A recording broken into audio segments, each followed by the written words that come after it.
देखिए बेटा, हमारा टॉपिक चल रहा है अलंकार। आज ये टॉपिक खत्म हो जाएगा। अब हम पढ़ते हैं अगला नेक्स्ट अलंकार है भ्रांतिमान अलंकार। कौन सा? भ्रांतिमान अलंकार। तो भ्रांतिमान अलंकार होता कहाँ है, पहले ये समझिए।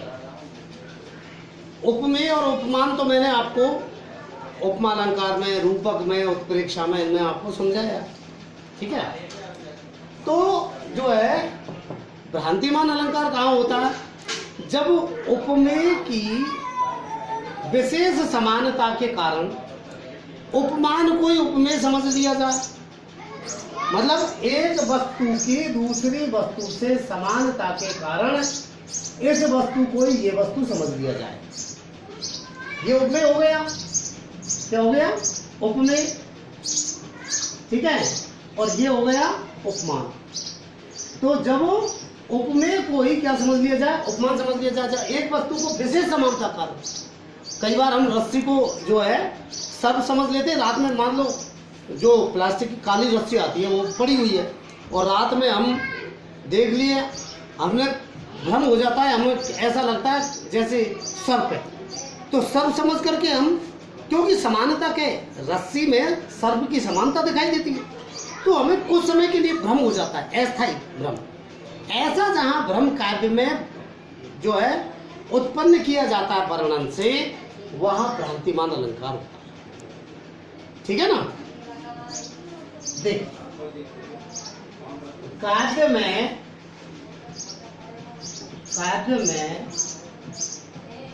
जब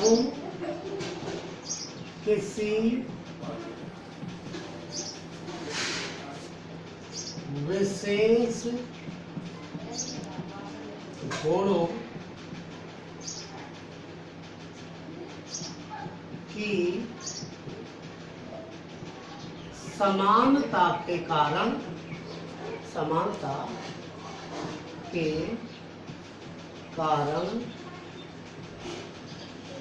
उपमेय में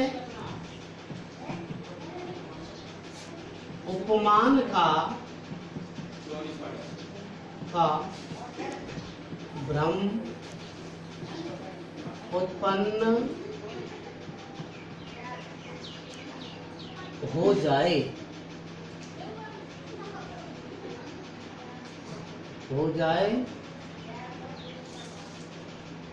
तो वहां भ्रांतिमान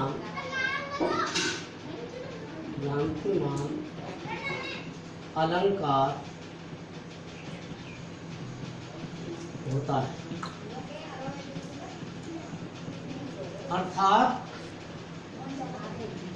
अर्थात जब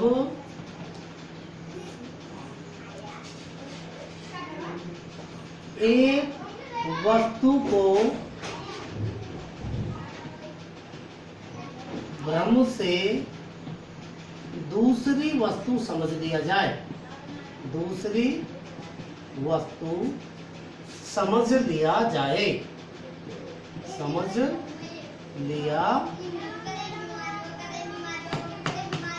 समझ लिया जाए तो वहां भ्रांतिमान अलंकार होता है। भ्रांतिमान अलंकार होता है। हम कहते हैं ना कि मुझे ये भ्रम हो गया था। अब ये जो भ्रम होता है ये अस्थायी होता है, और संदेह होता है वो लॉन्ग टाइम का होता है। भ्रम क्षणिक होता है और संदेह लॉन्ग होता है, ठीक है ना।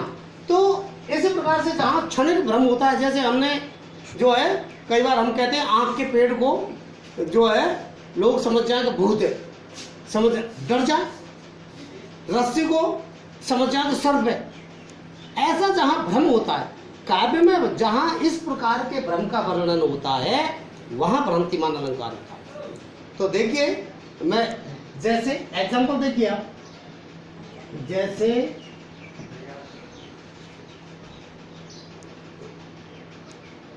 ओस बिंदु चुग रही, ओस बिंदु चुग रही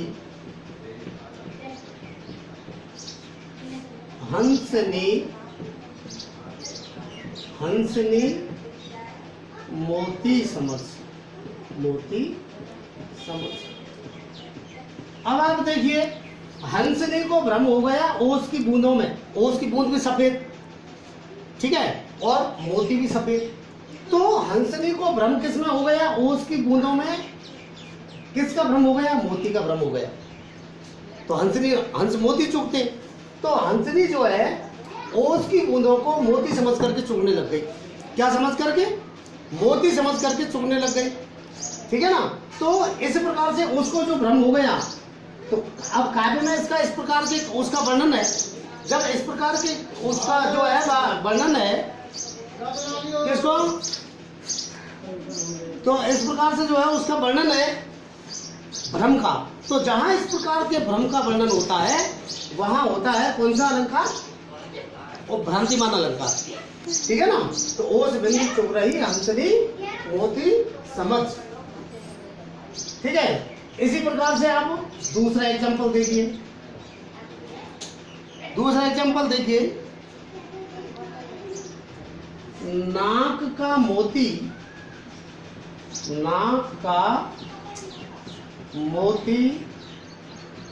अधर की कांति से बीज दाड़िम का समझ भ्रांति से, बीज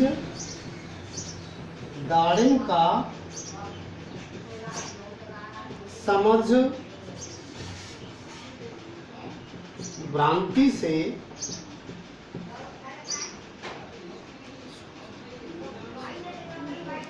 सोचता है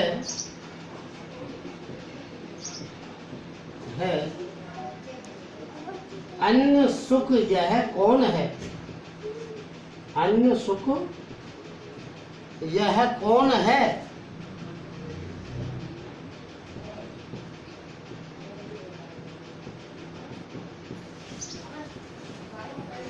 कौन है?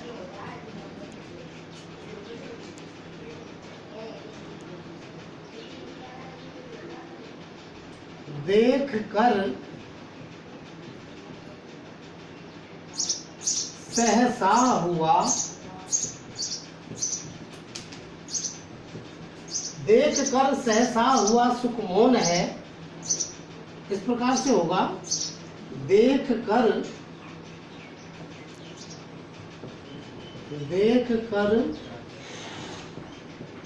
सहसा हुआ सुख मौन है।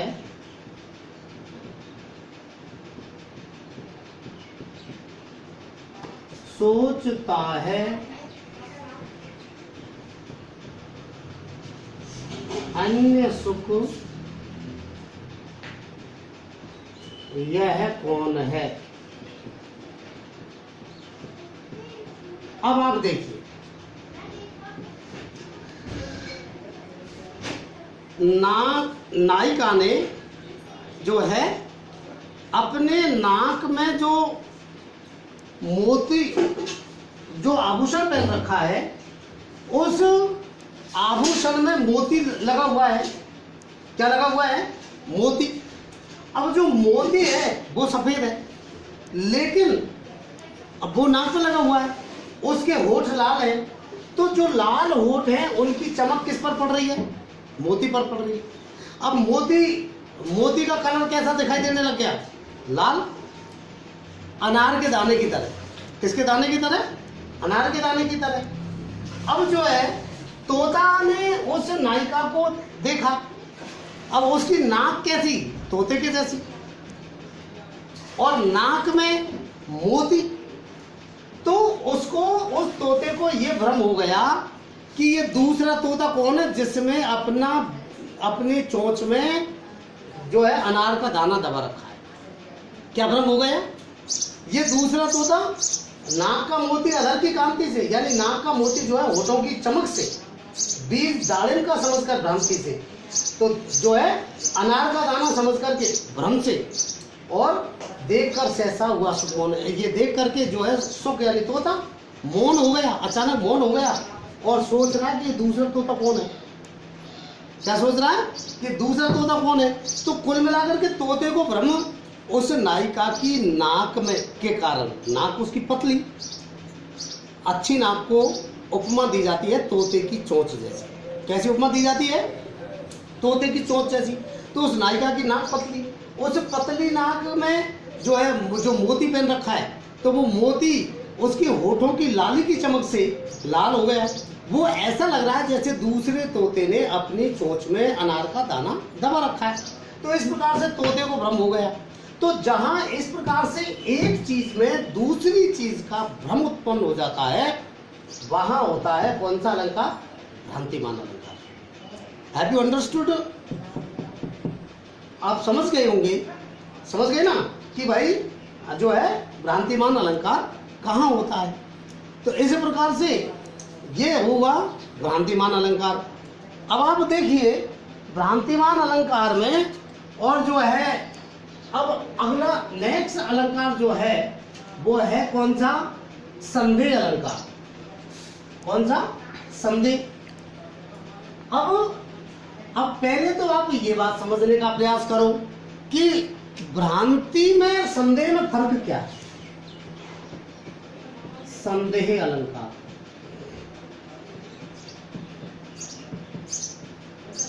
भ्रांति में और संदेह में फर्क क्या है, पहले तो ये समझो। भ्रांति मैंने अभी आपको बताया था थोड़ी देर पहले कि भ्रांति कुछ समय के लिए होती है, क्षणिक होती है, मतलब बहुत शॉर्ट टाइम के लिए, बहुत ही कम समय के लिए। और संदेह लंबे समय तक बना रहता है। संदेह क्या बहुत लंबे समय तक बना रहता है। बस यही फर्क है, इतना सा फर्क है कि जहां कुछ समय के भ्रम का जहां वर्णन होता है वहां भ्रांतिमान अलंकार होता है, और जहां लंबे समय तक की जो है किसी एक चीज में दूसरी चीज का संदेह बना रहता है, वो लंबे समय तक बना रहता है, वो संदेह। तो इस प्रकार का जहां वर्णन होता है लंबे समय तक के लिए, तो वहां होता है कौन सा अलंकार, संदेह अलंकार। ठीक है ना। काव्य में ये नहीं आना चाहिए। काव्य में जब एक वस्तु में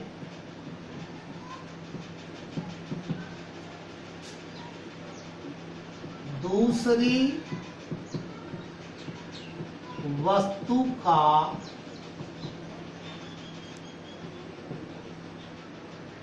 लंबे समय तक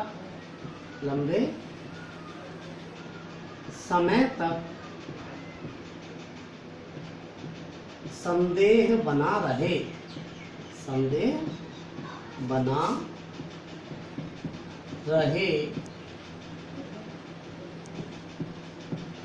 तब वहां संदेह अलंकार होता है। संदेह अलंकार होता है। अथवा यूं कहें हम, अथवा जब उपमेय में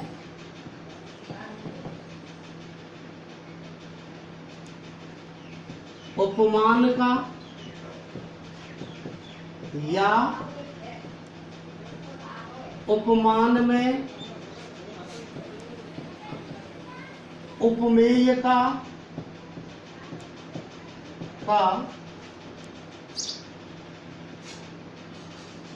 संदेह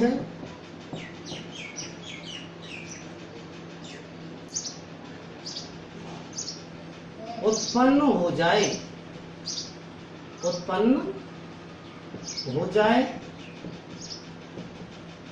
वहां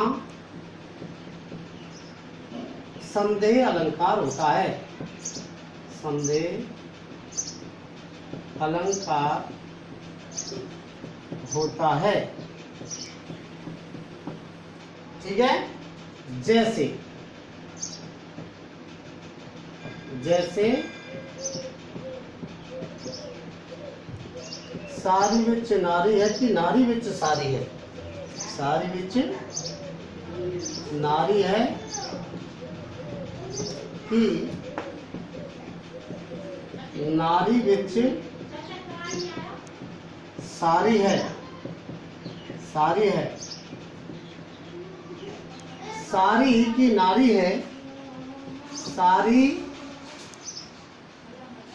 सारी ही की, सारी ही की नारी है कि नारी ही की सारी है, नारी ही की सारी है। अब आप देखिए, ये प्रसंग उस समय का है द्रौपदी के चीरहरण के समय का। कौन से समय का है? द्रौपदी के चीरहरण का। तो द्रौपदी का चीरहरण दुशासन ने किया। अब दुशासन उस साड़ी को खींचता गया।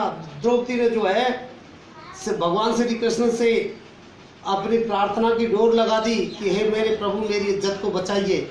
तो वो साड़ी इतनी बढ़ती गई कि वो जो है दुशासन उसको खींचता परेशान हो गया, लेकिन उसका एंड नहीं हुआ, वो समाप्त नहीं हुई। तो जो है लोग ये देखने लगे कि यार, उनको ये संदेह हो गया कि ये साड़ी में नारी है, ये साड़ी के बीच में ये नारी है या नारी के बीच में ये साड़ी है। भाई साड़ी में ये नारी उत्पन्न हुई है या नारी में साड़ी उत्पन्न हो रही है, क्या चक्कर है? या साड़ी की ही ये नारी बन गई कि नारी की ही साड़ी बन गई, क्या चक्कर है? ऐसा लंबे समय तक का उनके मन में क्या उत्पन्न हो गया? संदेह उत्पन्न हो गया। तो जहां इस प्रकार से लंबे समय तक क्या उत्पन्न हो जाए, संदेह उत्पन्न हो जाए, तो वहां जो है कौन सा अलंकार होता है? वहां होता है संदेह अलंकार। ठीक है ना। दूसरा आप एक एग्जांपल और देखिए,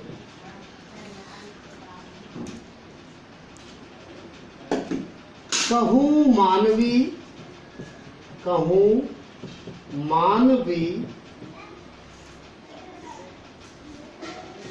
तो मैं तुमको, कहूं मानवी मैं तुमको तो, कहूं मानवी मैं तुमको तो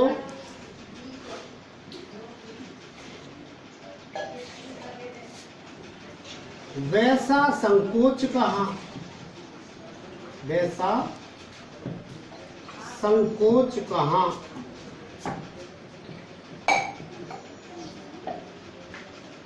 कहूं मानवी मैं तुमको तो वैसा संकोच कहाँ, कहूं दानवी तो उसमें है, कहूं दानवी, दानवी तो, कहूं दानवी तो उसमें है, तो उसमें है लावण्य की लोच कहाँ, की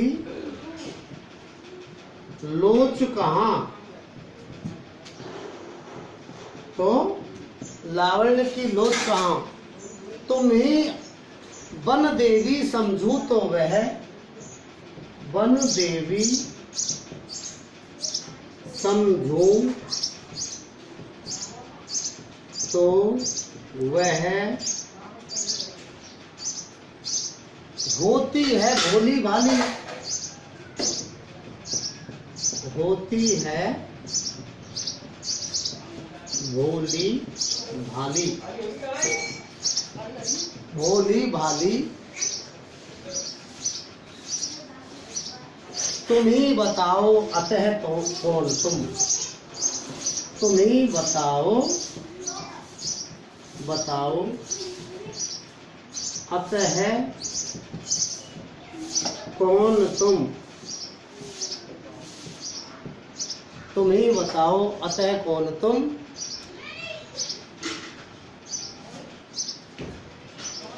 हे रमणी रहस्य वाली, हे रमणी रहस्य वाली।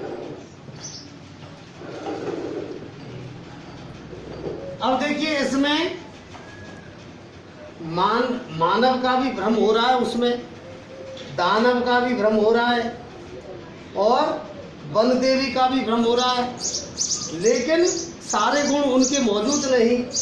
तो अगर मैं मानवी तुमको समझूं, मानव समझूं, तो तुम में वो मानव का सा संकोच नहीं है।